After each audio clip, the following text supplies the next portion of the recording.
buenas noches, estamos hoy en Quinto Poder, comenzando el programa, un programa que tratamos de hacer posterior al debate donde amablemente la candidata de la Alianza Va por Zacatecas, Claudia Anaya, aceptó la invitación para hablar de las impresiones que deja el debate, pero también de las propuestas que tiene Claudia Anaya, de los retos que tiene Zacatecas, de los retos que tiene ella misma como candidato y de todo lo que acontece en la política estatal.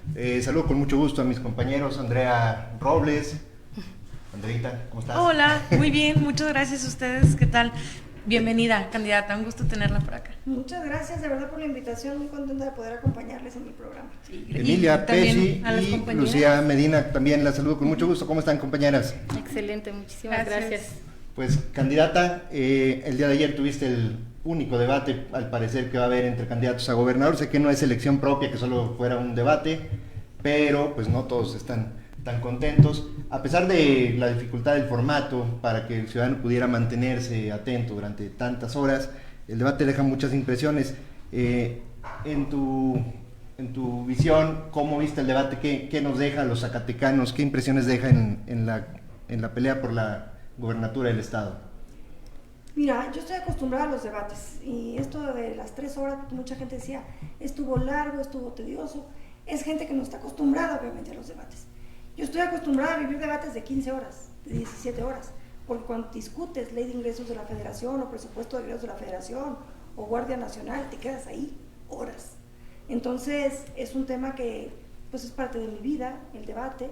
El formato sí con sus limitaciones, porque 1 minuto es distinto a 5 minutos. Yo estoy acostumbrada de 5 a 7 minutos. Y la otra, en el Parlamento se utiliza mucho las alusiones personales. Es decir, esta réplica que puedes tener si alguien dice tu nombre, es decir, te está señalando de algo. Entonces, acá lo que se tenía que hacer era una presentación de 1 minuto, luego contestar una pregunta a cada quien, una distinta a cada uno, en 1 minuto, y tomarte el tiempo si querías interpelar alguna postura que a ti te conviniera señalar o que tú quisieras aclarar. Había que contestar pregunta y hacer la interpelación en 1 minuto. Esa era la única complejidad que yo le veía, pero como hablo tan rápido, pues como que la pude resolver, en 30 segundos y 30 segundos. El formato no permitía mucha interacción entre los candidatos, ¿no? No te la permitía, porque de hecho hasta si querías interpelar o no concluías tu tema, tenías que esperarte hasta la siguiente ronda. Era un formato más expositivo, ¿no? Acá siéntase libre, candidata, perdón. Acá siéntase libre. ¿Qué le faltó decir allá? ¿Qué nos quiere platicar aquí? No, lo cierto es que además son temas que requieren de mucha profundidad. O sea, si tú te pones a hablar de seguridad pública, ustedes se fijarán que da uno algunos lineamientos ahí de lo que vas a hacer en el tema de seguridad. Dije el ABC, pero son temas tan profundos, porque cada uno merece una exposición un poco más amplia, porque además el diseño de política pública ya de por sí, cuando lo divides en estructura programática, en cada uno de los programas requiere de una explicación del por qué y para qué. Eso es lo que contesta una política pública. ¿Para qué? ¿Por qué le vas a meter ese dinero ahí? ¿Qué indicador vas a mover? ¿Qué pretendes hacer? Entonces, digo, no es tan fácil, pero creo que para la gente le sirvió. Te voy a decir por qué le sirvió. Porque ahí te das cuenta cuando te hacen una pregunta, porque estaban haciendo preguntas del auditorio, quién sí sabía de qué le estabas hablando y quién no, porque había quien agarraba una hoja y se iba con lo que traía escrito, independientemente aunque de lo no que tuviera aunque la pregunta independiente de lo que fuera, ¿no? Te podían estar hablando de energías eólicas y tú agarrabas y hablabas de los bordos de agua, porque es lo que traías. Entonces acá también creo que la gente se dio cuenta quién conoce de los temas, quién leyó, quién no leyó, quién traía ya idea propia de las diferentes cuestiones, quién las pudo exponer, quién también traía estrategia, quién no traía estrategia.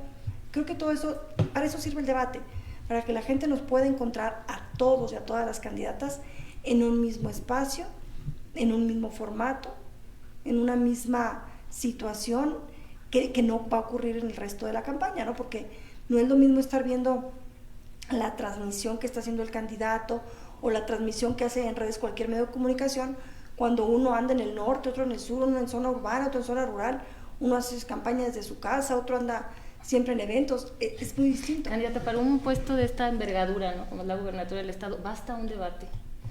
O dijo, bueno, ¿cuál es la opinión al respecto? Porque nos quedamos como que nos faltó, pues, ¿no? No, claro que no basta un debate. O sea, me refiero a que los ejercicios, los debates son buenos. Creo que el INE, y más por la cuestión pandémica, debió organizar más, por lo menos 4, ¿sabes? Porque cuando haces una campaña de esta naturaleza, también la costumbre es convocar multitudes. Y hoy día eso no se puede hacer, no se debe hacer. Entonces, cada actividad que tenemos son en espacios abiertos, a la sana distancia, no más de 300 personas, todos con sus cubrebocas, con las medidas sanitarias, pero eso te implica que el mensaje no llegue a todas las personas a las que tradicionalmente sí llegabas en un meeting, en una campaña regular, donde tú convocabas 2,000 personas, ¿no? Entonces ahora, aunque yo he ido a mi 9ª visita al municipio de Fresnillo, que ahí vengo, tuve 2 eventos, pero en cada evento vi 300 personas en la comunidad de Carrillo, 300 personas acá en la colonia Arboledas, y párale. Y tendré que regresar. ¿Por qué solo un debate? ¿No hay ahí intereses personales que trataron de hacer que solo fuera un debate? Mira, yo no lo sé, yo quiero pensar, porque además soy una mujer de instituciones, que el Instituto Electoral está actuando de manera imparcial y de manera objetiva.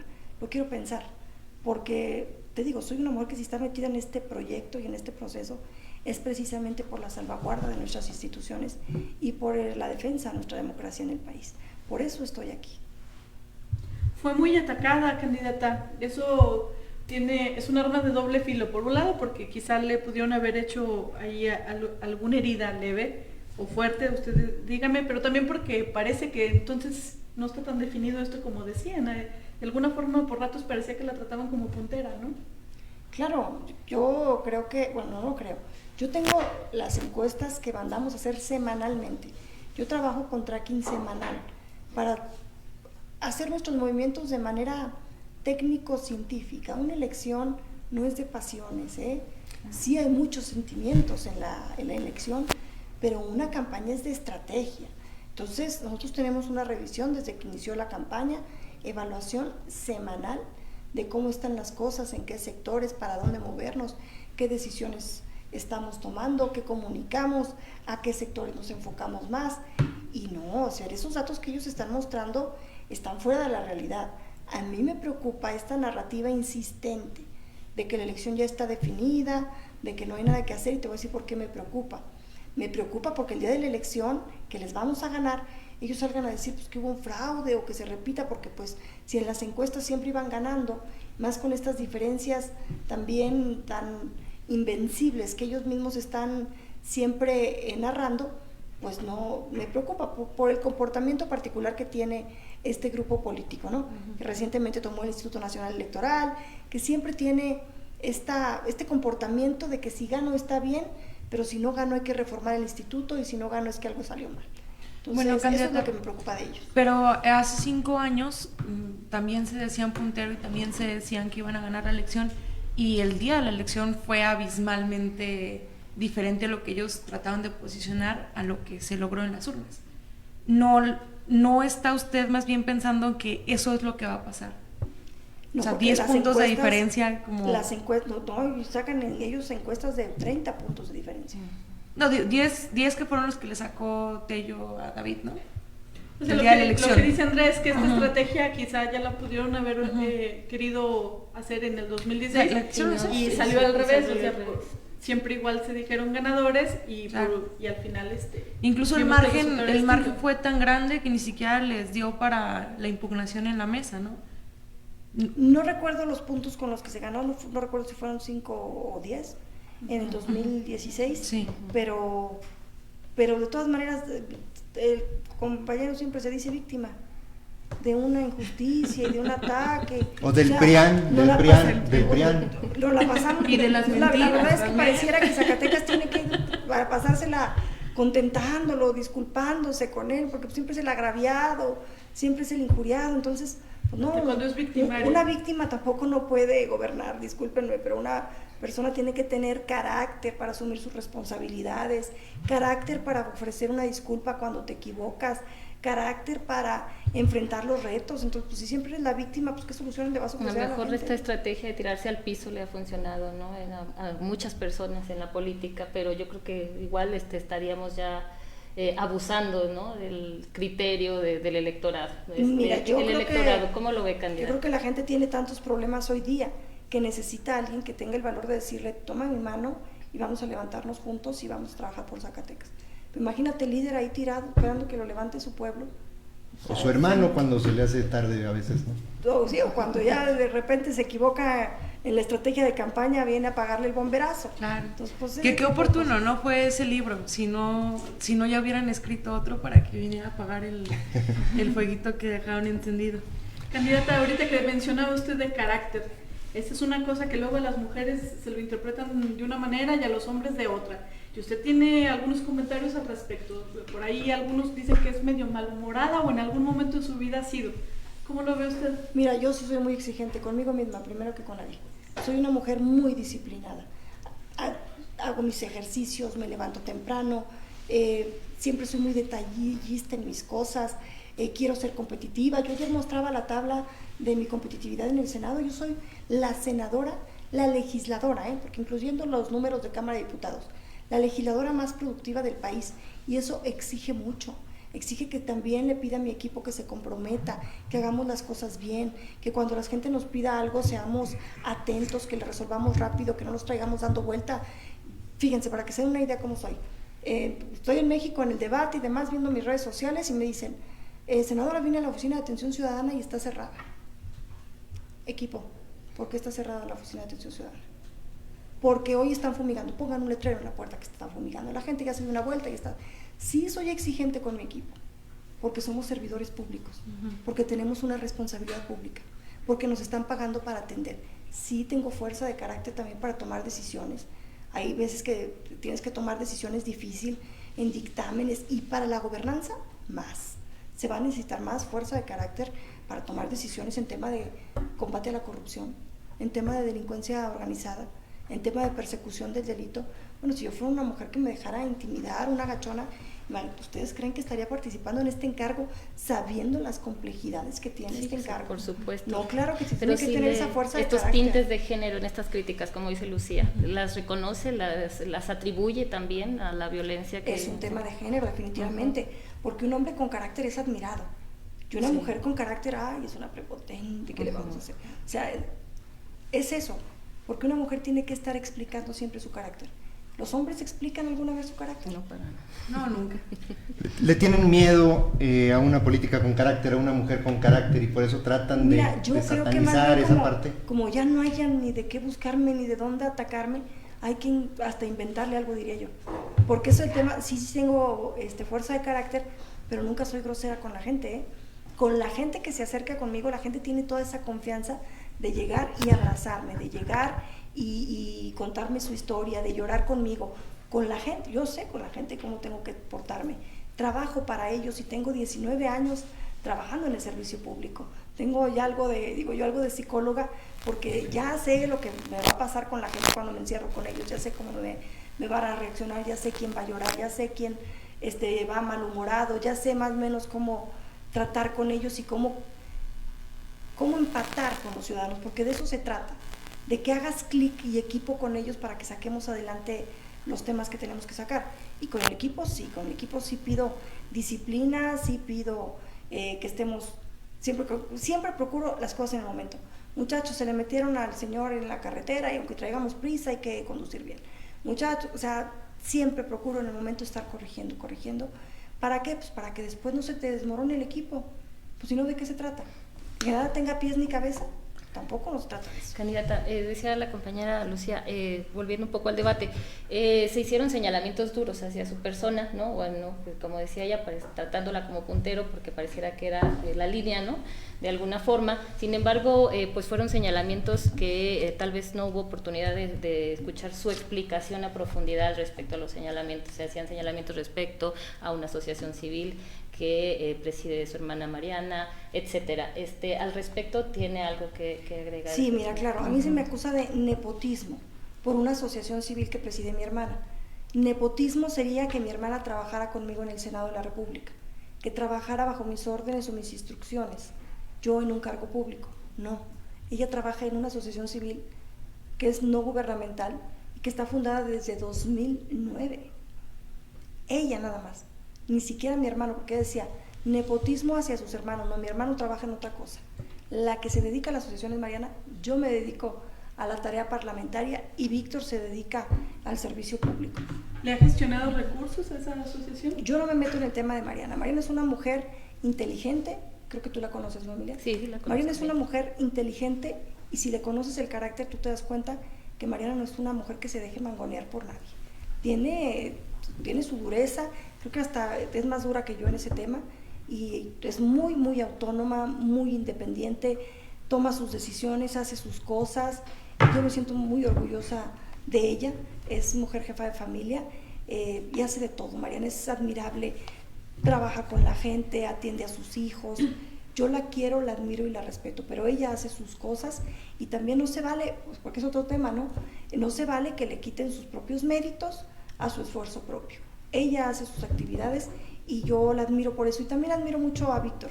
Víctor es un hombre, un ser humano muy sensible, muy apegado a la gente y demás, pero él trabaja acá en el DIF estatal y pues no, tampoco no tiene ni voz ni voto ahí, aunque uno quiere ir a meterse la variar a sus cosas, ella sabe poner sus límites. Te ha tocado que ser mujer en la política es muy difícil, pero también, o más a fondo, ser mujer en México es muy difícil, ser mujer en Zacatecas es mucho más difícil, un estado donde como en la mayor parte del país la violencia de género es algo de todos los días, la violencia en las mismas relaciones de pareja, estaba viendo unas estadísticas, alrededor del 60% de las mujeres han sido violentadas con su pareja, también han sido discriminadas en puestos laborales, la inequidad de sueldos, la inequidad de acceso a muchos programas, digamos, impulsores de empresas para mujeres en la contratación, en todo el tema de acceso a muchas cosas. La mujer ha sido rezagada en una inequidad de género total. En Zacatecas la situación no es una excepción. ¿Cómo trabajar desde el Poder Ejecutivo para poder equilibrar estas fuerzas, pero también cómo mandar un mensaje que represente a la mujer y que pueda brindar esperanza ante un panorama tan desolador, ¿no? Donde varios candidatos han venido a dar esa esperanza, pero no ha llegado? Porque la cultura implica una capacitación constante. Por eso, desde el diseño de la política pública, tiene que ver, no puede ser una política pública homogénea, porque no es lo mismo que quieres capacitar a, ejemplo, la policía municipal, que tienes que firmar, por ejemplo, un convenio de colaboración, Estado, suponiendo que el Estado vaya a impulsar una política pública transversal con perspectiva de género. Si quieres capacitar a la policía municipal, que por lo regular es el primer respondiente ante la violencia intrafamiliar, y llegan y se presentan como árbitros de una pelea, ¿no? Entonces, desde ahí, no, señora, ya cálmese, a ver, señor, no sé, o sea, quieren poner como orden. No es su trabajo. El policía de proximidad tiene que dar la asesoría de decirle, a ver, me llevo a la persona detenida, usted, señora, tiene aquí y aquí y aquí distancias para ir a presentar una denuncia, acá la acompañamos a que vaya a curación médica, acá tendrá, y tenemos que hacer algunas modificaciones legales. Es el agresor el que tiene que salirse de la vivienda, independientemente de que sea rentada, de que sea propia. O sea, no podemos traer a las mujeres peregrinando por todas las instituciones cuando ellas son las víctimas. No es el victimario tal vez al que tenemos que mandar a los refugios a capacitación de masculinidad. Y candidata, hablando del tema de violencia de género, salen hace unos días usted y las otras candidatas mujeres a hacer una denuncia pública, ¿no? A hacer un posicionamiento respecto del video que se hizo viral y que hasta en España lo andaban publicando. Y fueron muy criticadas, particularmente por la senadora Soledad Luevano, donde las tacha de hipócritas, que ustedes nunca habían hecho nada en el tema de género, que por qué no ve esa misma participación cuando ha habido casos de feminicidios o de agresiones de otro sentido contra la mujer. Aún así, ustedes no nada más salen y hacen el posicionamiento mediático, sino que también obra al día de hoy un proceso especial sancionador en el Tribunal Electoral del Estado. ¿Cuál es su postura respecto de los señalamientos de hipócrita, ¿no?, que les dijeron, y cuál es su postura respecto del proceso especial sancionador que promovió en conjunto con las otras candidatas. Yo he presentado de las 300 y tantas iniciativas que he presentado en el Senado de la República, un 30% tiene que ver con el tema de las mujeres. Yo fui impulsora de la reforma constitucional de paridad de género y muchas de las iniciativas que he presentado tienen que ver con la ley de acceso a las mujeres a una vida libre de violencia. Las medidas de protección que hoy tenemos a menos de 24 horas son por una iniciativa que yo presenté. Entonces, yo creo que Soledad habla sin saber. Pero No sé pues si ahí es estaba ignorancia con usted. o perversidad. Ajá. No sé cuál de las dos sea. Si es ignorancia Ajá. cuando escribe algo o perversidad al hacerlo. Porque precisamente ella fue mi compañera en el Senado y sabe que yo estaba presentando esas iniciativas y que siempre he traído la agenda de género, que soy una convencida de la agenda de género. Y precisamente si existe este proceso especial sancionador hoy día, es porque las mujeres hemos luchado para que exista este marco jurídico que nos dé protección en las elecciones. Si no, no existiera. Entonces, como candidatas, incluso estábamos obligadas. Claro. Si eres candidata a gobernadora, Claro, hay un interés y jurídico. estás diciendo que tienes una prioridad con el sector femenino para que no viva de violencia, y sabes que existen tales herramientas para defenderte jurídicamente y no usarlas, Una entonces, responsabilidad, ¿no? ¿cómo? Pues es una obligación hacerlo ya. Eres candidata.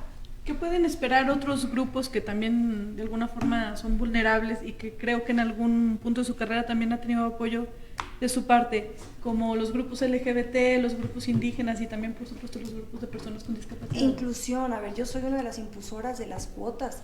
Hoy día, históricamente, en el tema de las regidurías y en el tema de las diputaciones federales, van cuotas de la comunidad LGTBIQ+, de las etnias de origen y de las personas con discapacidad. Y en las federales va también la cuota migrante. Metieron una cuota migrante.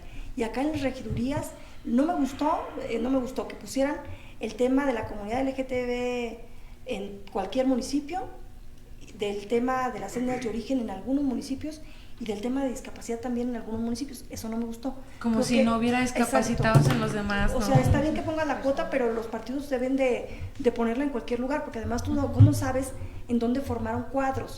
Entonces, eso también son de ese tipo de reglas que cada vez hacen más compleja la arquitectura del diseño de candidaturas, porque ya no es donde quieres ser candidata, es donde cabes, ¿no? Acá tocó mujer joven con discapacidad, acá tocó... Entonces eso también complica muchísimo el escenario, porque hay formación de cuadros que han estado ahí trabajando el territorio, pues que de repente tocó mujer, que de repente tocó hombre, que de repente tocó cuota joven. Esas cosas de las cuotas sí son acciones afirmativas desde mi punto de vista para lo que yo les decía, el tema de la cultura, que tiene que estar siempre constante y permanente, pero que en algún momento debemos de soltar porque estás forzando mucho ya la situación a que cada quien participe libremente en el espacio en el que ha trabajado políticamente para conquistar el cargo de elección popular. Sí, candidata. Sin embargo, a pesar de que, bueno, constitucionalmente, ¿verdad? Todos tenemos derecho a votar y ser votados, el hecho de una aspiración a una candidatura y a la simple aspiración suele ser un tema de privilegios, ¿no? Sea de quien sea, ya sea la educación, ya sea el privilegio que sea. Pero hay muchísimas otras personas que escapan completamente de los beneficios de la paridad.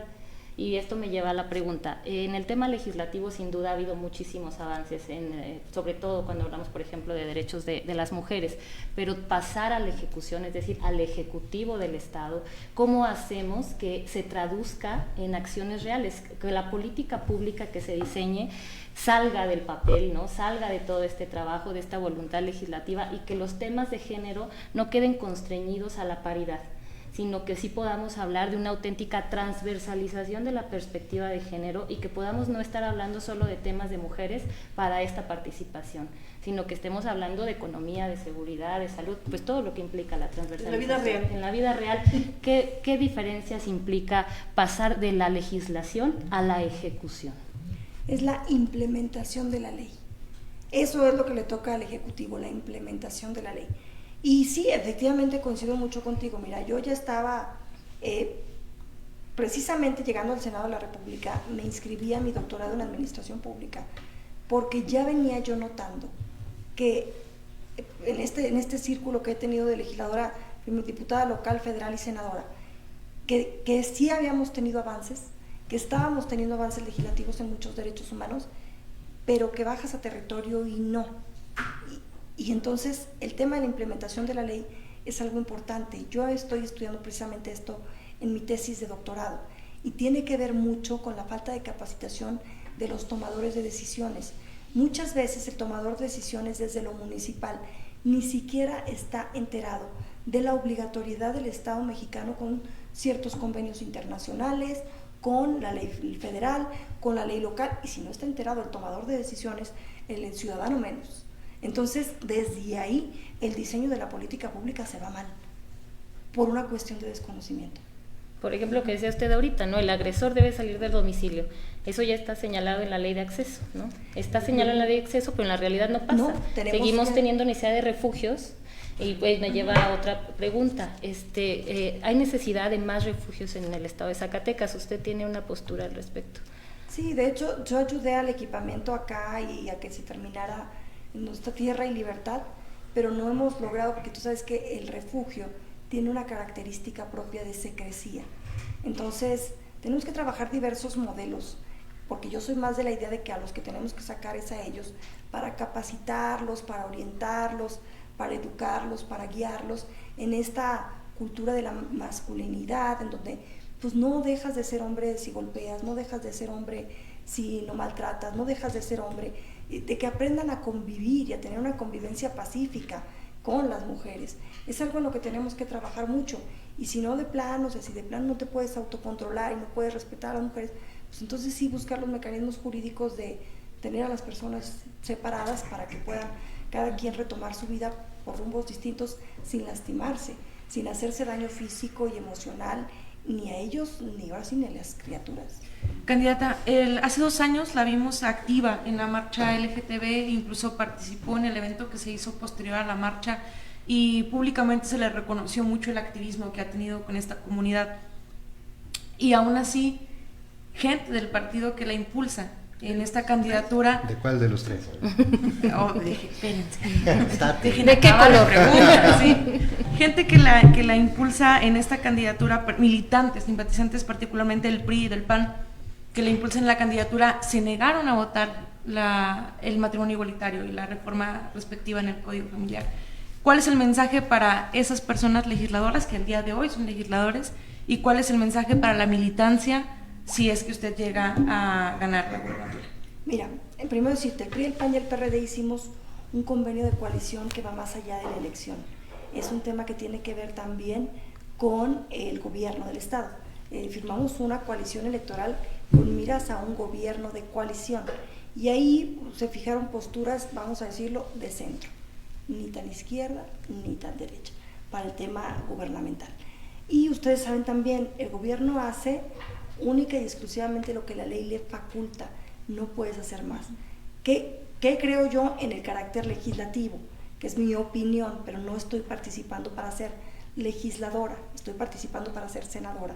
Aclaración puntual: ese tema ya está discutido en la Suprema Corte de Justicia de la Nación y es ley. No podemos estarle dando vueltas al asunto, o sea, no se pueden limitar derechos humanos. Claro. Pero sí se urge entonces a los legisladores a la armonización legislativa. Los legisladores Porque tienen dicen que hacer desde el su trabajo. Ejecutivo operaron mucho para que no pasara aquí en Zacatecas lo de Mira, yo matrimonio. creo que no, yo creo que es un tema de conciencia de los ciudadanos, de los legisladores, lo digo con toda responsabilidad. Yo he sido legisladora local y ahí sondé alguna vez los temas y no, sí hay todavía mucho de que dice no, yo creo que no. Y Sin embargo, desde el Ejecutivo se pueden hacer también propuestas. se pueden presentar iniciativas de ley. El acuerdo de coalición que tenemos es que no nos metamos en temas tan de izquierda ni tan de derecha, que sea un tema de centro, que la gobernadora se comporte de esa manera y que sea legislativo, y por eso también en la coalición nos fuimos prácticamente en todos, vamos juntos en 17 de los 18 distritos electorales y repartidos, unos diputados PAN, unos diputados PRI, otros diputados PRD, ninguno tendría mayoría, precisamente para que ya llegando al Congreso de la Unión no será una mayoría de la gobernadora, será un Congreso equilibrado, si ganan PRI, PAN, PRD, pues la coalición, para que las fracciones parlamentarias, ahí sí, ya con su ideología, impulsen las agendas que tengan previstas. Candidata, ay, perdón, bueno, ya me emocioné. Sí. No, es cierto. En el tema de, justo dice usted, soy una mujer de instituciones. Me brinca el tema de los partidos, al ser instituciones también. ¿Qué significa el partido el día de hoy con estas alianzas, que por supuesto son legales, ¿no? Nadie dice que no lo sean, sin embargo pareciera que la figura del partido no es la misma que se tenía hace algunos años, ¿no? ¿Qué representa el partido ahora cuando vemos lo que está sucediendo en el partido, en el poder, que si unos son de acá, que si otros son de allá? Su opinión sobre el partido, nada más, así pequeñita, ¿no? Todavía es una democracia de partidos. Sí, todavía de el candidatos. sistema de partidos funciona o está caduco. No, yo creo que el sistema de partidos es necesario, ¿eh?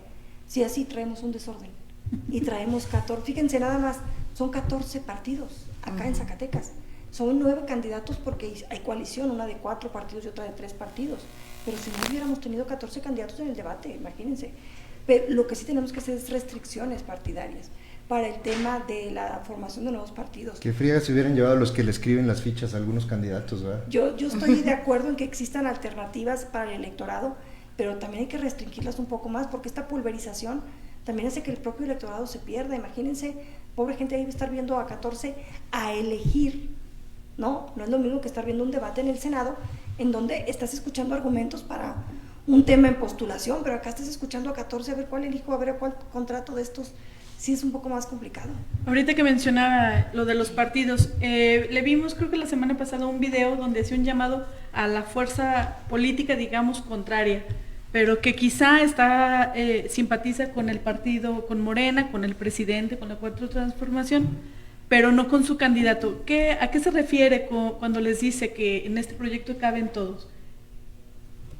Pues mira, yo creo que soy una mujer que siempre me he conducido bajo esos principios de no mentir, no robar, no traicionar, trabajar mucho. Pues esos son los principios de Morena, y yo he escuchado, y de ahí nació la idea, de mucha gente de Morena que no comparte con David Monreal. No comparte, simple y sencillamente piensan que se ha violentado a la democracia partidaria de base, que los que fueron los iniciadores o los fundadores del partido quedaron fuera de toda toma de decisión, que están hechos a un lado, que nadie los toma en consideración, que quedó el solo grupo monrealista dueño del partido. Entonces yo creo que en este proyecto, en donde sí ha habido esta posibilidad de entendimiento entre PRI, PAN, PRD, con el objetivo de conectarnos con la ciudadanía para el proyecto del fortalecimiento de las instituciones y la salvaguarda de la democracia, bienvenida a la gente de Morena, que también tiene esos principios y esos valores.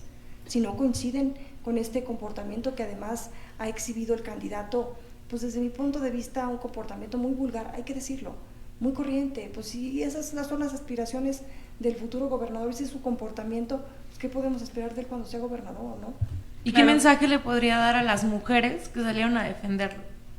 Porque además creo que fueron más mujeres que hombres los que salen a defender a David, los que salen a agradecerle incluso descaradamente la candidatura, ¿no?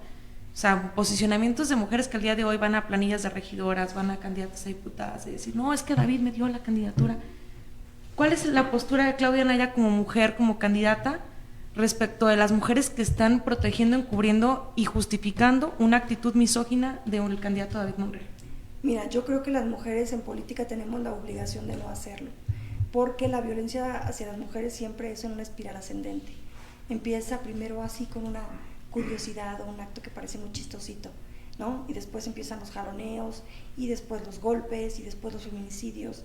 Y casi todas las víctimas de feminicidio, si revisas las carpetas de averiguación, refieren haber manifestado una especie de acoso o una violencia que pareciera menor y que la autoridad no le da la importancia. Y acá pasó exactamente lo mismo.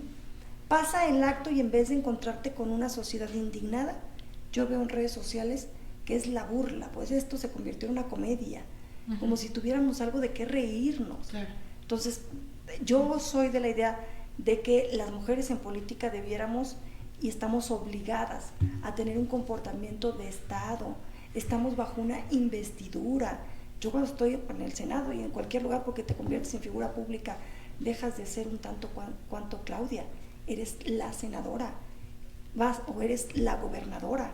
Entonces tú no puedes tampoco irte a ese tipo de comportamientos cuando eres un referente, cuando eres un ícono, que la gente dice, mira, es que la gobernadora está opinando esto.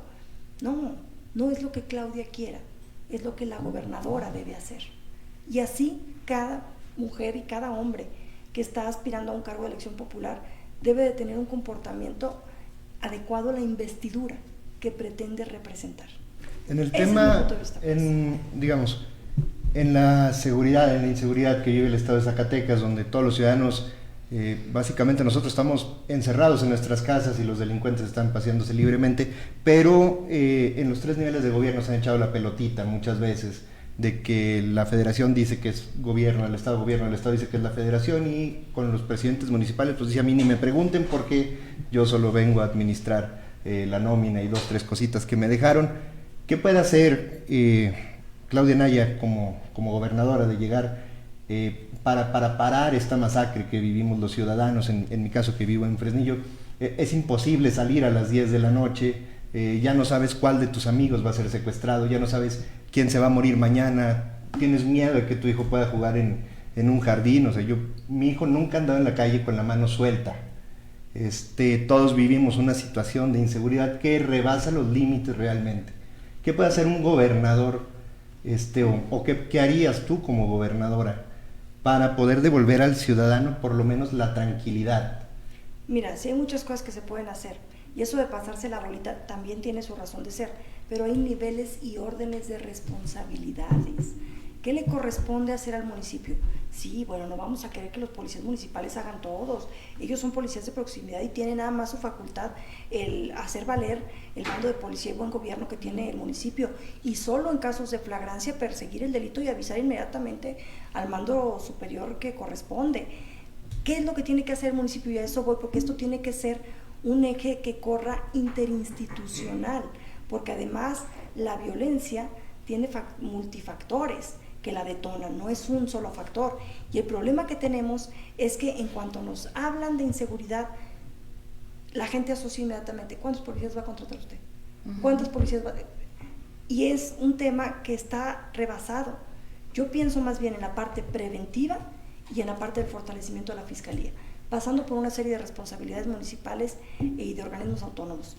El tema de la prevención y la atención del delito. A ver, teníamos un programa que era bueno desde mi punto de vista, el Fortasec ayudaba mucho a que tuviéramos diagnósticos situacionales de lo que está sucediendo en la colonia y cómo puedes como ayuntamiento ir previniendo cierto tipo de conductas delictivas.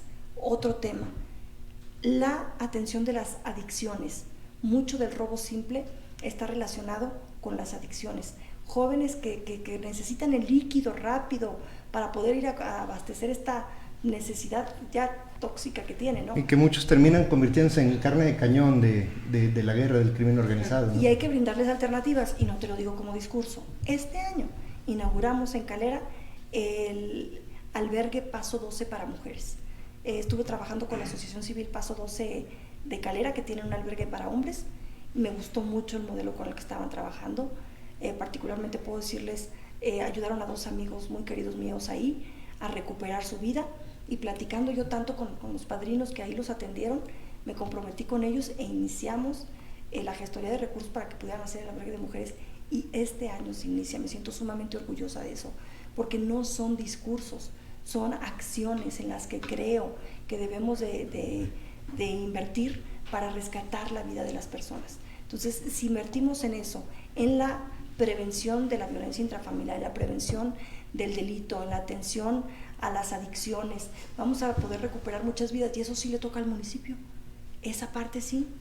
Capacitar a los policías municipales para que puedan ser primeros respondientes eficaces y salvaguarden escena del crimen. En el tema de las corporaciones estatales, están trabajando turnos de 24 por 24. Están trabajando sin un seguro de vida, y ya vimos lo que les pasó recientemente en Villa de Cos. Entonces, desde ahí necesitamos que su gobierno los vaya acompañando en este camino tan difícil, para que ellos también asuman un compromiso también de lo que les toca, la persecución y atención de los delitos del fuero común. No, tampoco no les vamos a decir, órale, te toca ir a enfrentarte con el cártel de no sé cuál. No, a ver, a ellos les tocan ciertos límites, y hay también que decirles, mira, te vamos a apoyar con turnos de 12 por 24, te vamos a conseguir un seguro de vida, te vamos a dar más equipamiento, te vamos a capacitar para que seas un buen respondiente. Ese tema del primer respondiente es fundamental en la Fiscalía, e inicia también en casos de flagrancia. Obviamente ellos pueden iniciar persecución avisando inmediatamente al mando superior, que es la Guardia Nacional. Con la Guardia Nacional también tenemos que trabajar mucho, porque a ellos sí les toca tanto delitos del fuero como delitos del fuero federal, en cuanto al tema de la persecución y atención del delito. Tenemos un grave problema, la Fiscalía. La Fiscalía, que es un organismo autónomo, tiene apenas 600 millones de pesos de presupuesto. La Fiscalía General de la República, que es la encargada de la aprobación del delito, tiene una reducción presupuestal en los últimos 2 años de 1,000 millones de pesos. Acá la delegación de la Fiscalía General de la República en Zacatecas, cada vez que quiere empezar su carpeta de averiguación, le habla al fiscal de Zacatecas y le pide a los peritos prestados, porque no tiene presupuesto. Entonces imagínate, con peritos que no tienen presupuesto, o en el caso de la Fiscalía, si no tienen los suficientes peritos, si no tienen los suficientes instrumentos o herramientas para la probatoria del delito, pues entregas al Poder Judicial una carpeta o fiscalías específicas, la Fiscalía de Género, por ejemplo, o fiscalías que son sí, pues una investigación que no es exhaustiva, no tiene presupuesto o no está suficientemente especializada, ¿no? O pones allá a alguien que pues, ni recursos humanos suficientes, no hay. Y se les da carpetazo a la mayoría de. Pues pasas al Poder Judicial y el juez de control revisa y dice, pues yo qué hago con esto, no tengo elementos, no tengo elementos para una orden de captura, lo que y nada les garantiza su seguridad a ellos también. Y además déjate de eso, mira, el legislador, de la manera en la que ha querido resolver, que además es una medida incorrecta, es con la medida de prisión preventiva oficiosa. Bueno, entonces como no estoy facultando al Ministerio Público de las herramientas que tenga, entonces me sobrepaso, porque es una violentación, ya lo ha dicho la Corte Interamericana de Derechos Humanos. ¿Por qué si no tienes elementos lo tienes encerrado? Claro. Tienes a personas que no están sentenciadas compurgando una pena, Eso es violatorio de los derechos humanos y todo. Y yo metí una reserva ahí al Código de Procedimientos Penales para medir, oye, si en 30 días tu Ministerio Público no tienes cómo acreditar que cometió el delito, cámbiale de medida cautelar, que se vaya a prisión domiciliaria a alguien que presuntamente cometió un delito, vamos a decir de robo, porque está de robo a casa habitación, está en la lista de catálogo de prisión preventiva oficiosa. Se va al Cerezo junto con alguien que secuestró a alguien y ni siquiera puedes probarlo. O sea, no fue en flagrancia. No, o sea, esas cosas no pueden estar sucediendo. Es un tema que tiene que ver precisamente con lo que decía Emilia, es la implementación de la ley, es la capacitación de los servidores públicos respecto de sus funciones y es habilitar, desde mi punto de vista, a la Fiscalía, fortalecerla para que pueda cumplimentar con las carpetas que vienen. ¿Deberá asumir, candidata, el próximo gobernador o gobernadora el compromiso de construir y reubicar un centro de reinserción y readaptación social? Mira, es que el tema de la saturación tiene que ver también con eso. Vamos viendo cuánta gente está ahí por prisión preventiva oficiosa. ¿Por qué no nos cambiamos de medida cautelar? Vamos cambiando medida cautelar hasta que no se acredite la prueba y tengan sentencia, que vayan al centro de readaptación. Es una medida de derechos humanos. Candidata, ¿qué opinión le merecen figuras como la de, como el mando único, o incluso en algunas ocasiones se ha hablado de policía estatal única, ¿no? Como una única policía para todo el estado? ¿Qué opinión Mira, tiene? se escucha muy bien en el diseño, Pesi, lo he revisado, pero te voy a decir una cosa, si tú no tienes la posibilidad de brindarle la capacitación y la protección a los cuerpos policiales, municipales principalmente, no los metas en ese problema. ¿Cómo solucionar la falta de elementos policíacos desde las policías preventivas, ¿no? Hay municipios que en este momento, a pesar de que es responsabilidad del municipio, hay que entenderlo, pero pues hay un vacío. Es que de la cosa es primeros que respondientes. nadie quiere ser policía, o sea, sí, no hay una larga lista de personas pero esperando ser por lo policías. mismo, ¿por qué los quieres poner a hacer una tarea que no les corresponden? Si tú emites tu convocatoria, mira, es como lo que pasó con el tema de la Guardia Nacional. La Guardia Nacional es un cuerpo policial nacional de carácter civil y el 70% de los integrantes son la policía militar. Bueno, quiero que le pregunten a esa gente cuando en su convocatoria de contratación le dijeron que ellos iban a ser los de los rondines para la persecución de la delincuencia organizada. No, pues casi ni les preguntaron. Ellos fueron contratados para hacer valer la ley marcial dentro de la zona militar Por Dios, entonces de ahí traemos todo chueco. Una cosa fundamental para la seguridad, como bien dices, la pobreza. ¿Qué piensas hacer en materia económica Mira, pues para el bienestar? Yo no soy de las personas que estigmatizan la inseguridad en la pobreza, ¿eh? Hay personas que delinquen y su comportamiento no está asociado a la pobreza. Hay gente que es pobre y que vive dentro del marco de la ley. Yo no asociaría. Lo que sí, y hay que sacar a la gente de la pobreza y salir adelante de la pobreza por una condición de dignidad humana, pero no porque les eche la culpa de que ellos son los que delinquen, ¿no? Ellos no son los que delinquen. No, hay gente gente que necesidad, no es cualquiera. O sea, la verdad es que hay gente corrupta y hay gente asesina y hay de todos los estratos económicos, no solo la gente pobre es la que hace eso, ¿no? Entonces, ¿cuál es mi plan económico? Mira, primero que nada, certidumbre para la inversión. Los gobiernos de Morena se han caracterizado por generar incertidumbre en la inversión. Primero, con la cancelación del aeropuerto de Texcoco, que se estaba construyendo con inversión privada a través de la teneduría de bonos. Se cancela el aeropuerto, de todas maneras vamos a tener que pagar esos bonos. Ese aeropuerto va a costar 330,000 millones de pesos, datos de la Auditoría Superior de la Federación, y no se va a construir. Pero además de eso le dio un gran golpe a la certidumbre de inversión internacional al país. Después de eso estuvo la cancelación de la planta Constellation Brands por unas cosas o por otras. Ya no me quiero meter a los temas de si sí o no por el derecho al agua, porque ese es un tema que debió de haberse pensado desde antes de dar el contrato, ¿no? Cuando ya había 900 millones de pesos invertidos ahí. ¿Usted buscaría inversión en otros países, como por ejemplo ha hecho el gobernador? Nosotros necesitamos inversión de otros países y inversión propia. Para eso, lo primero que quiero que sepan es que habrá respeto al Estado de Derecho. Que la inversión que se apruebe, que la inversión que veamos que es técnicamente viable, posible y sustentable, que se apruebe, será respetada por la ley. Que no vamos a andar expropiando, que no vamos a andar cancelando la inversión que la gente venga a hacer. Tenemos que generarle certeza jurídica. Y no solamente pensar en ese tipo de inversión, sino también pensar que alrededor de esa inversión se puede generar la proveeduría local. Es lo que le llaman los clústeres industriales, que es que tú vinculas a tus organismos descentralizados de educación superior para que vayan formando esos cuadros que se requieren. ¿Cuáles son los cuadros que requiere la industria? Pues son ingenieros y son técnicos en esto y aquello. Bueno, entonces, ¿por qué te la pasas a Zacatecas generaciones y generaciones de abogados y de abogados? ¿Qué mercado te lo está pidiendo? Ninguno, ¿verdad? Entonces, necesitamos ahí vincular las necesidades del mercado con la formación de cuadros profesionales en las instituciones. Que fue un poco la reforma educativa del 2012 y se impulsó a través de Lupis, por ejemplo, aquí en Zacatecas, y la UTSAC. Sí, pero ya no llegaron al grado de la implementación porque fue tan complejo que se quedaron ahí estancados. Desde mi punto de vista no le dieron el seguimiento apropiado, pero la UPIS iba muy, muy enfocada a eso y esa se empezó a gestionar desde 2006 más o menos. Candidata, ¿y de qué manera solucionar esta problemática que una vez llegada la inversión y pues concretada la generación de algunos empleos, pues las condiciones laborales no suelen ser, y bueno, lo dice constantemente quienes trabajan en las empresas de reciente apertura en el estado, en las zonas industriales, etcétera? Las condiciones de trabajo sigue siendo un problema, la clase trabajadora, el golpeteo hacia ellos, los bajos salarios e incluso el traer mano de trabajo externa para los cargos de primer nivel en estas industrias. También hay un lado negativo de esto, ¿no? No, espérame, es que no es todo, no se centra en eso, voy.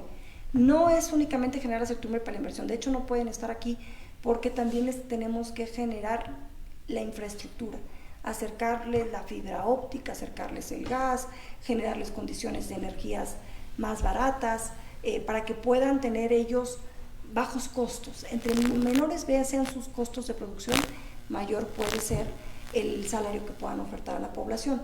No se instala la industria en donde tiene altos costos de producción por lo mismo, porque empieza la precarización del empleo. Entonces, si tú generas, es un tema de negociación. ¿Qué te doy? Yo como Estado te doy este terreno con estas condiciones de infraestructura. ¿Tú qué me das como empresa? No, pues 1,000, 2,000 empleos, 3,000. ¿A qué salarios? sea, si todo es parte de la negociación. Ya instalada la empresa, pensemos en esta proveeduría local. ¿Quién le oferta los bienes y servicios a esa industria? Y ahí ya viene una rama que puede detonar. Ustedes siempre nos ponemos como ejemplo, oye, es que Aguascalientes va muy bien. Sí, pero Aguascalientes no todo son las fábricas. También hay un montón de negocios que tienen que ver con la proveeduría de bienes y servicios y derivado de esos, los otros que tienen que ver con restaurantes, con tiendas, porque ya hay circulante, porque empiezas a generar cadenas de valor alrededor de ello. Oye, candidata, ya la mayoría de las encuestas o varias encuestas marcan, digamos, un empate técnico en la gobernatura. Algunos te ponen a ti ya con más margen arriba, otras no, pero va bajando el porcentaje de indecisos, pero aún así parece ser que los que van a definir la elección son los que hoy en día no han definido por quién votar. ¿Tú qué les dirías? ¿Por qué votar por Claudia Anaya y no por David Monreal en un tema de ya definir el próximo gobernador del estado, gobernadora? Mira, yo creo que por una cuestión de resultados. Yo soy una mujer que en toda mi trayectoria de 19 años de carrera en el servicio público nunca he tenido escándalos ni de desvío de recursos, ni de flojera. Siempre me he caracterizado por la productividad, por la competitividad, por darle resultados a la gente.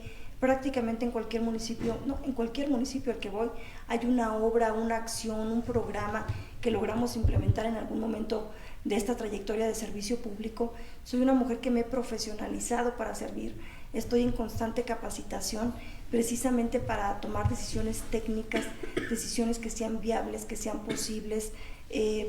Yo creo que esas son algunas de las diferencias, de las características también. Soy una mujer que he obtenido cada cargo a partir de la cultura del esfuerzo. O sea, la verdad es que nadie me ha regalado nada, no vengo de una familia política, no tengo padrinos políticos. De hecho, todo ha sido una constante batalla, ¿no? Por el reconocimiento de las capacidades y las habilidades que tiene Claudia Anaya en cada elección. Para ganar la candidatura es también una batalla interna. Ayer le decían en el debate y también el otro día el presidente del PRD hizo un comentario de que, bueno, ayer le decían que vivía su condición a partir de ser parte de la élite, digamos, de tener privilegios, digamos, económicos, y literalmente le cito al presidente del PRD que decía que estaba, digamos, que no creyeran que era una niña popis. ¿Carga usted con este estigma, no sé si de clase? No, porque mis papás son gente de clase media. Mi papá fue maestro universitario toda la vida y mi mamá tenía una zapatería y yo me accidenté cuando iba a trabajar. ¿Eso es ser parte de la élite? No, bueno, ¿verdad? Lo que decía la... Es que no conocen mi vida. Por eso digo, se inventan cosas de mi persona sin saber ni siquiera quién soy. Yo me accidenté yendo a trabajar porque estudiaba en la mañana y trabajaba en la tarde. ¿Eso es ser parte de una élite? ¿Eso es tener privilegios? Bueno, sin embargo, sí no son las condiciones que pueden vivir todas las personas en este país. Sabemos que no son los más grandes privilegios porque hay una clase súper pero hay quien lo vive aún más desfavorecido. Exactamente. No, porque hay que decirlo. A ver, sí, mis papás, cuando yo decidí volver a estudiar, porque yo me accidento cuando estoy a la mitad de mi carrera, a los 20 años, mis papás me dicen, tú, Claudia, te puedes quedar aquí en la casa o ¿me puedo regresar a la escuela, papá? Para yo regresarme a la escuela, mi papá tuvo que jubilarse y mi mamá cerrar su zapatería. Y es cierto, no cualquier familia puede hacer eso. Hay familias que tienen que seguir trabajando para mantener a los hijos y al hijo con discapacidad.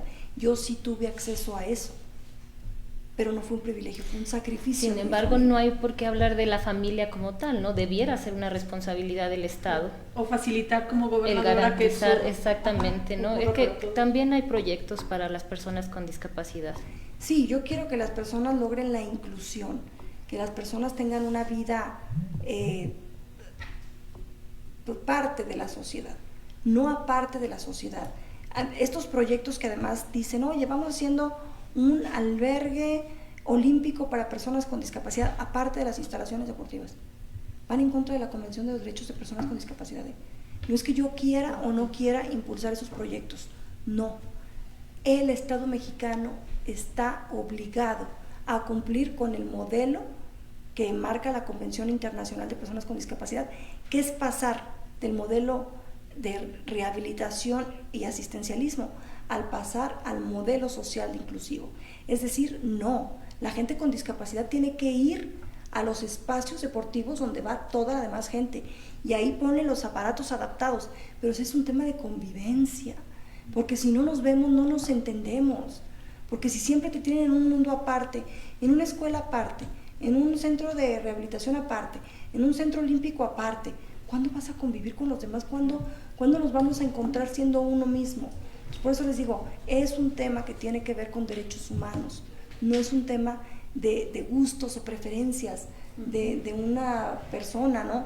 Tienes que actuar como hombre de Estado y como mujer de Estado, y esto obliga a que conozcas tus tratados y tus convenios y tus leyes y te apegues a lo que debes hacer. Candidata, y hablando pues del tema de discapacidad y de cómo se vive la discapacidad muy diferente dependiendo del estrato social de donde las personas vengan, específicamente hablando del desarrollo y el ordenamiento urbano, considerando que Zacatecas es una ciudad que por sus condiciones geográficas y de suelo es difícil el tránsito, ¿hay algún plan para, específicamente en la capital y en la zona conurbada, que le genere a las personas con discapacidad mejor y mayor movilidad? Sí, la accesibilidad se tiene que dar, y digo yo hasta donde se pueda, porque yo misma he platicado mucho con el ingeniero Sánchez Presa de las restricciones que tenemos por la orografía. Son dos cosas, la orografía, hay lugares en donde técnicamente no puedes poner una rampa porque es un peligro, y hay lugares en donde por el tema de patrimonio que es la ciudad, sobre todo en algunos cuadros, no se puede poner una rampa, pero es más el tema orográfico, que la pendiente de la rampa no daría. ¿Cómo es un día a día de campaña de Claudia Anaya? ¿A qué hora inicias campaña? ¿Cuántas horas le dedicas a este proceso de buscar el voto de los zacatecanos? Por ejemplo, hoy o cualquier día, un día de campaña, Claudia Anaya, ¿cómo es? Mira, yo soy una persona que ya nadie ve en mí la discapacidad, salvo que alguien la ande ahí refregando, porque a mí no me gusta que la anden señalando. Yo me siento ya una persona sin discapacidad y yo no hablo de eso, pero sí la tengo. Y eso implica pues ciertas cosas que no se ven, que haces dentro de tu casa, pero que las tienes que hacer. Yo me tengo que levantar a las 5 de la mañana para poder estar lista a las 8 en la calle, porque implica arreglo, implica que es asistido, que implica ejercicio. Yo hago una terapia por lo menos básica de 1 hora de rehabilitación. Tengo que hacer 3 y procuro hacerlas cuando puedo. En el Senado tenía mis pesas y tengo mi aparato tengo mis aparatos para hacer las cosas en donde estoy, en mi oficina. Como en campaña no se puede, pues tengo que empezar antes para poder salir con por lo menos algo de estiramiento básico antes de salirme a la calle. Y pues varía. Hay días que termina a las 11, hay días que termina a la 1, hay días pues, a la hora que, depende de dónde andes, ahora sí dijeron.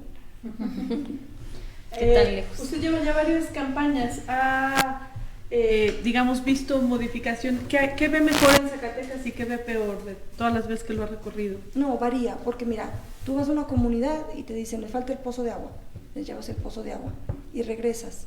Oiga, me falta la red de agua potable, llega la red de agua potable.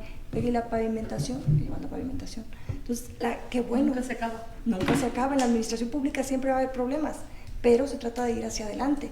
Qué bueno que la gente tenga estas aspiraciones y cada vez que vayas te pida algo que mejore su comunidad, y qué bueno que les podamos ir resolviendo y cada vez vayan teniendo mejores condiciones en su comunidad.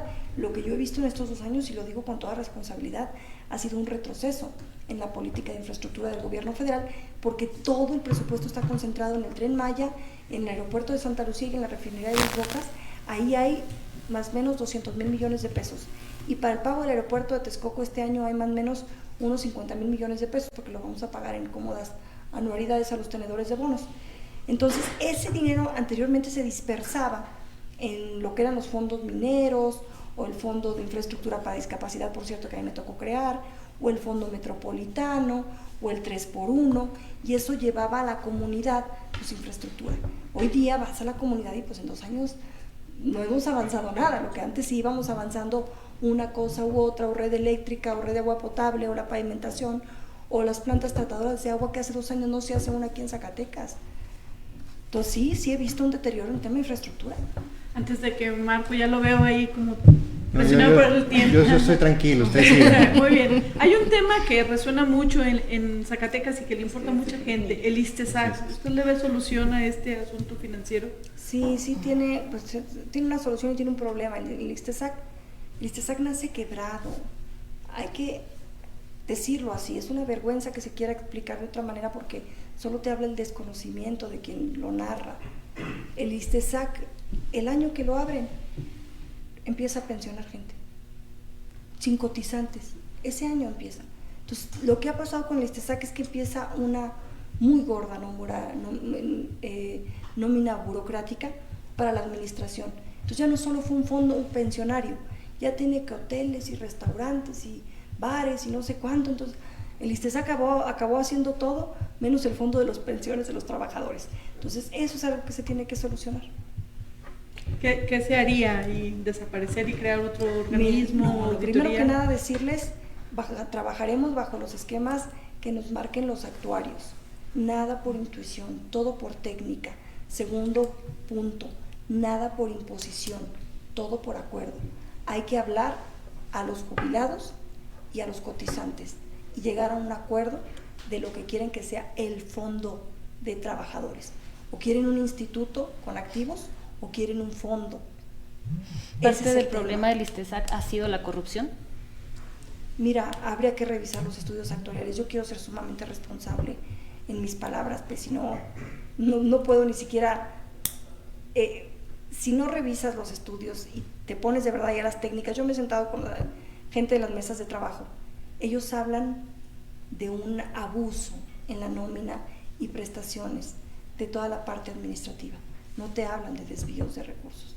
Por eso te digo, revisemos los estudios actuariales, porque si no, en este afán de querer conseguir votos, empiezas a mentirle a la gente y eso no se vale.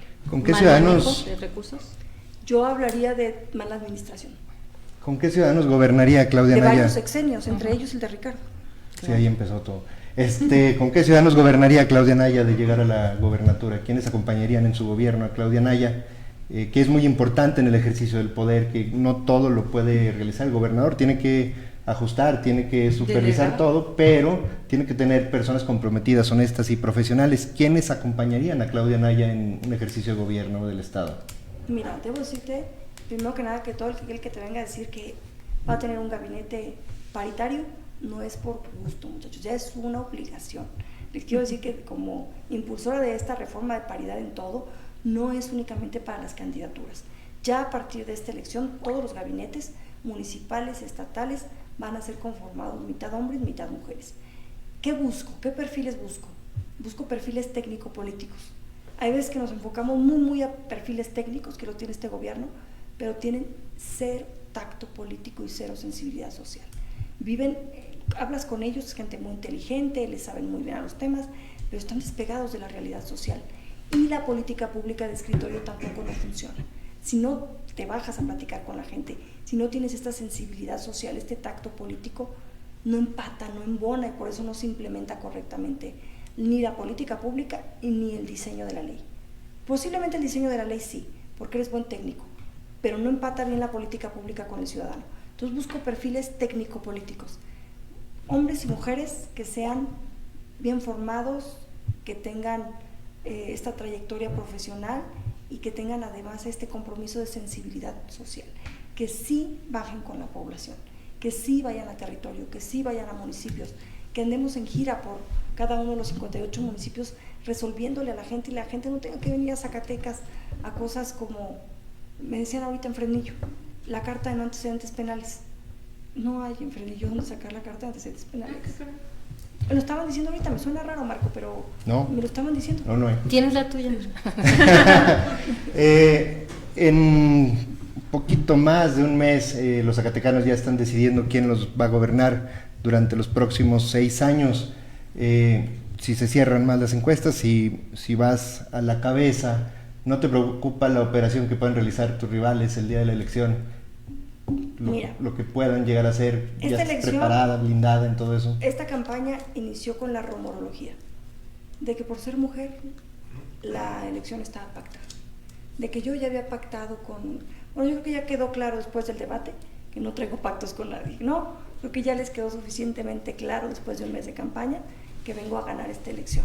Y estoy segura que la gente de Zacatecas me va a acompañar en este proyecto. Se siente arropada por los partidos. Vemos a Claudia Anaya trabajando, pero muchísimo, ya su equipo, por cierto, también. ¿Y los partidos qué tal? ¿La arropa el priismo? ¿Está desunido? ¿Ya logró articularse? Sí, están trabajando. Y lo que queremos es que no anden conmigo para todos lados, eso sería ocioso. Imagínense que anduvieran conmigo tanto Raimundo Carrillo, Enrique Flores y Noemí Luna, vamos todos a Fresnillo, ahora vamos todos. No, a ver, el Estado es tan grande que necesita atención política. Entonces, traemos una ruta donde cada quien atiende municipios, vaya a arreglar problemas. Yo me fui para Fresnillo y Noemí y Enrique se fueron hoy para Morelos. A veces andan en otros lugares y ellos andan en otros municipios. Todos estamos trabajando para que todos los grupos se sientan incorporados, incluidos, con atención. Todas y todos son importantes en este proyecto y por eso estamos trabajando en estas agendas de rutas. Candidata, ¿qué le diría a todos los que quieren culpar al PRIAN, sí, 4 veces seguidas y enfáticas sobre los problemas socioeconómicos que hemos venido arrastrando como país, como Estado durante los últimos 50 o 60 años? Mira, primero hay que conocer las finanzas públicas, porque si no conocemos de las finanzas públicas, también otra vez caemos en mentiras. Yo les quiero decir un dato importante, porque se habla mucho del manejo de las finanzas en este país y a veces no sabemos bien dónde estamos parados en ese sentido. En 2018, la deuda supranacional, la deuda nacional total, era de 42% del Producto Interno Bruto. ¿Saben ahorita a cuánto está la deuda del país? 56% del Producto Interno Bruto. En 3 años hemos crecido 12%. Eso no lo había hecho ningún sexenio completo.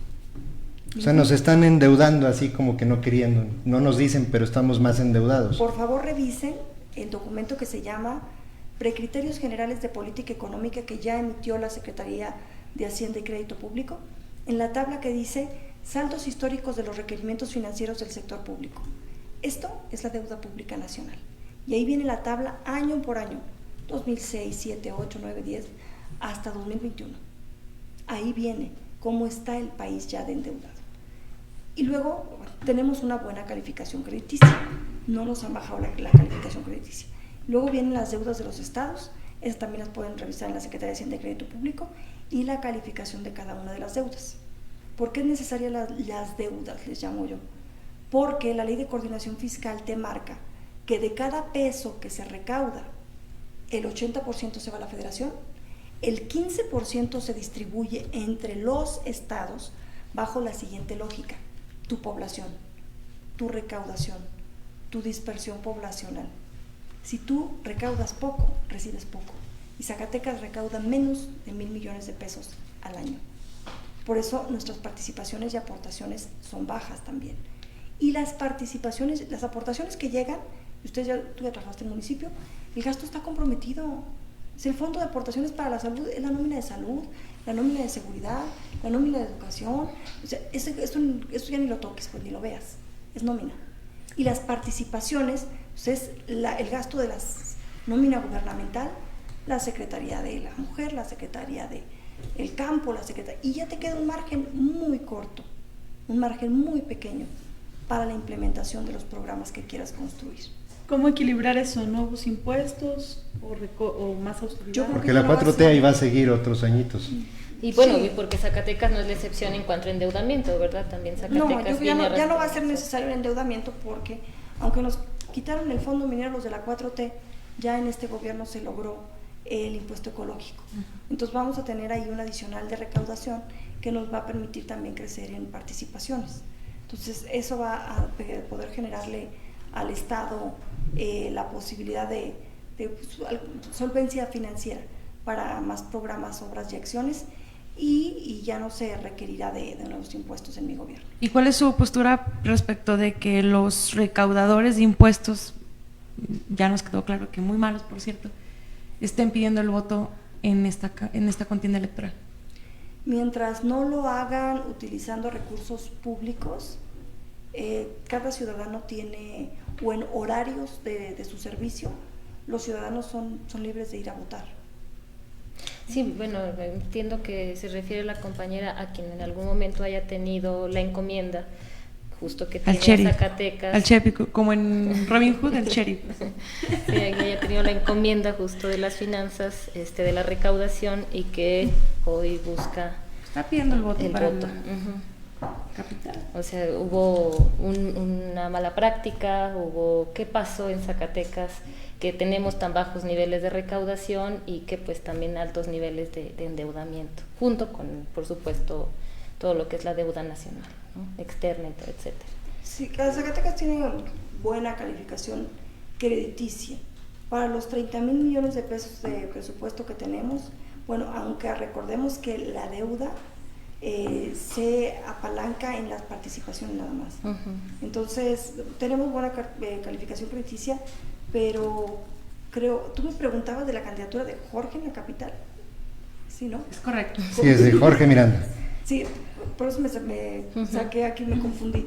Sí, yo creo que confundimos mucho a la gente, porque imagínate, tanto que critica David Monreal al PRIAN, y se lleva al secretario de Finanzas del PRIAN de candidato de Morena a la capital. Sí, es curiosillo.